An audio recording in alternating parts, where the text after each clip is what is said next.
Halo sobat kosan, gue Ayub. Di sini bakal bawain sebuah kisah dari narasumber kami dalam edisi cerita horor. Kejadiannya di rumah sakit yang ada di Jakarta.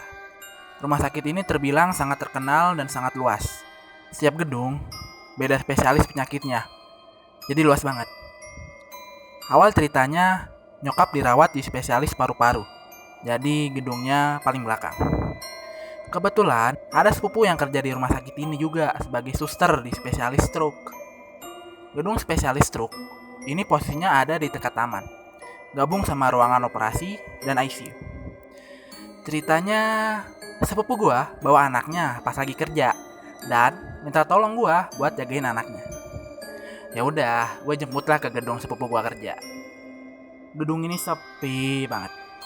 Jadi pas di lobi gua sendirian aja. Ada 2 lift di sini. Lift pengunjung dan lift pasien. Otomatis gue naik lift pengunjung dong. Pas gue tekan tombol naik, kebuka tuh lift. Lalu masuklah ke dalam lift.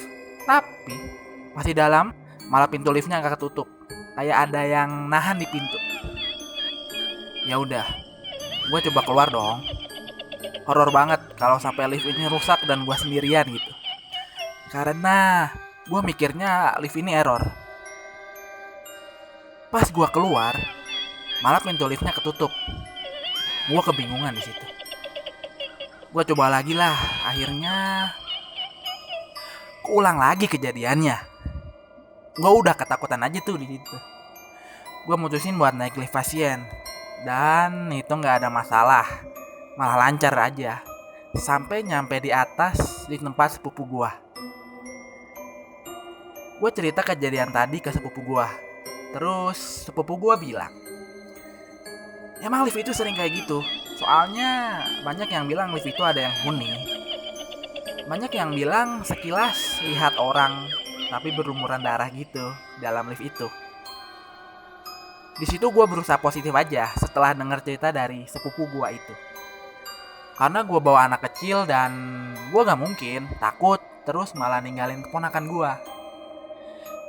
Pas mau turun, gue tetap aja tekan lift pengunjung. Kebuka lift itu. Gue mau masuk, tapi keponakan gue nahan dan narik tangan gue buat jangan naik lift itu. Sambil histeris gitu, nangis dia. Gue jadi parno lihat keponakan gue kayak gitu. Akhirnya gue gendong lah keponakan gue dan gak jadi naik lift itu. Gue mutusin buat naik lift pasien aja. Pas sampai di bawah, gue tanya kenapa dia kayak gitu. Keponakan gue jawab, tadi ada orang badannya banyak darah, aku takut. Pas mau pulang, terjadi kejadian aneh lagi. Akhirnya keponakan gue pulang bareng sama gue naik motor. Karena gedung tempat nyokap gue paling belakang, jadi gue parkir motornya paling belakang, lewatin kamar jenazah, tempat cuci spray, dan mobil-mobil nggak kepake gitu. Selama di perjalanan, keponakan gue meluk aja, nggak mau lepas. Pas di jalan menuju pintu keluar, tiba-tiba gerimis. Gue berhenti di dekat UGD, dan di sana banyak terparkir mobil ambulans gitu.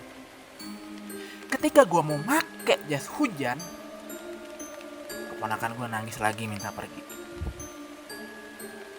Katanya ada orang yang melotot dari dalam mobil ambulans. Posisi di tempat gue berhenti itu sepi dan keadaannya cukup gelap. Gue langsung naik motor, gak jadi make jas hujan. Lalu ke tempat yang terang dan banyak orang. Kurang lebih gitulah cerita horor yang menurut gua cukup horor dan membekas banget sampai sekarang. Bikin gua cukup horor kalau naik lift sendirian. Padahal kita hidup emang bersama mereka. Mereka ada, hidup berdampingan sama kita.